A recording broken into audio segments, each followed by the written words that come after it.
आता सर्व प्रकारच्या आजारांपासून सुटकेसाठी विट्यात आली आहे होमिओपॅथी उपचार पद्धती, जिच्यामुळे शरीराची नैसर्गिक प्रतिकारशक्ती वाढते आणि रोग मुळापासून नष्ट करते. शरीराला कोणताही त्रास न होता आजारावर मात करण्यासाठी होमिओपॅथी उपचार पद्धती आजच सुरू करा.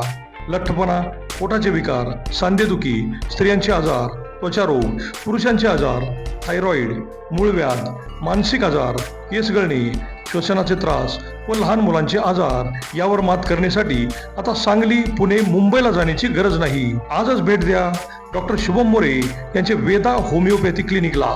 आमचा पत्ता डॉक्टर शुभम एस मोरे, जिवाळा बिल्डिंग, तळमजला, गाळा नंबर 1, खानापूर रोड, विटा, तालुका खानापूर, जिल्हा सांगली.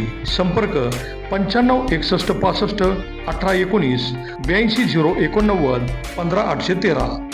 इतका प्रचंड भयानक अपघात होता की यामध्ये जे काही पेशंट्स आहेत आपण बघितलेत ते अगदी सर्वसामान्य आणि गरीब कुटुंबातले आहेत. नेमकं काय मदतीचं प्रयोजन आहे, काय सांगाल?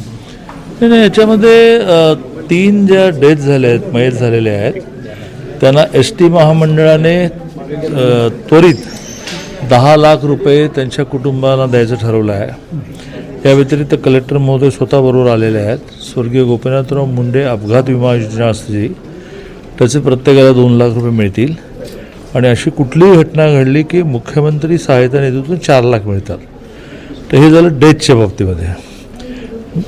जे जखमी आहेत, ज्यांच्यावर उपचार सुरू आहेत, ज्यांची अनेक ऑपरेशन्स करावे लागत आहेत, त्यात ST महामंडळाने अशा सगळ्या पेशंटचं मेडिकल बिल भागवायचं ठरवलं आहे.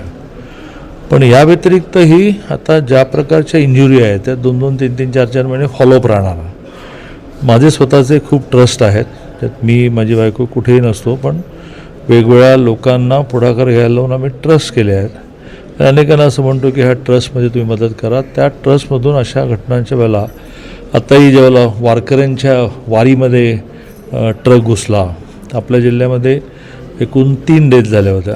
त्यातल्या एका घरी ती मुलगी 12वीला होती. तुम्ही माझ्या ट्रस्टच्या वतीने पुढचे 3-4 वर्ष दरमहा 5,000 रुपये तिच्या अकाउंटला टाकायचे ठरवले. ह्या महिन्यातले गेलेसुद्धा. तसं हॉस्पिटलला आम्ही आश्वस्त केलं आहे. नंतर फॉलोअपच्या वेळेला एखादं ST महामंडळ नसेल, कारण ते एवढे डे टू डे एक्सपेंडिचर कायद्याच्या चौकटीत बसायला पाहिजे, तर आम्ही आमच्या ट्रस्टमधून करू. कुठलीही अडचण येणार नाही आणि लवकरात लवकर हे सगळे पेशंट बरे व्हावेत. आज बहुतेक 20 जणांना डिस्चार्ज मिळाला आहे. हळूहळू आत्ता आम्ही जी सगळ्यांची ICUमध्ये असणाऱ्या पेशंटसहित सगळ्यांच्या कंडिशन पाहिल्या, बऱ्यापैकी रिकवर होत चाललेत. रेणावी घाट हा प्रचंड वादग्रस्त ठरलेला आहे. अगोदर रस्ता नव्हता त्यावेळी अपघात घडत होते, आता रस्ता चांगला झाला आहे तरी अपघात घडत आहेत.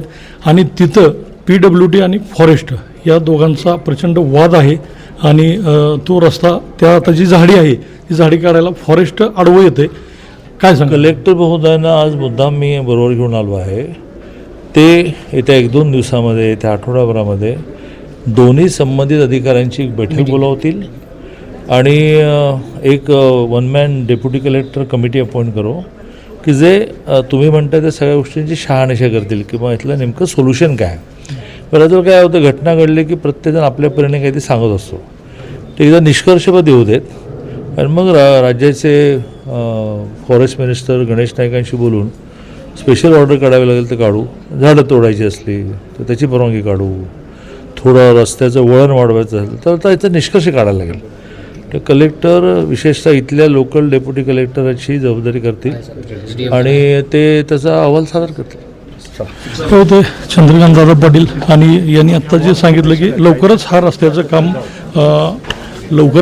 काम केलं जाईल आणि जो काही रस्त्याचा प्रॉब्लेम्स आहे तो लवकर सॉल्व्ह केला जाईल असं सांगितलं. अभिजित शिंदे, प्राईम न्यूज, विटा.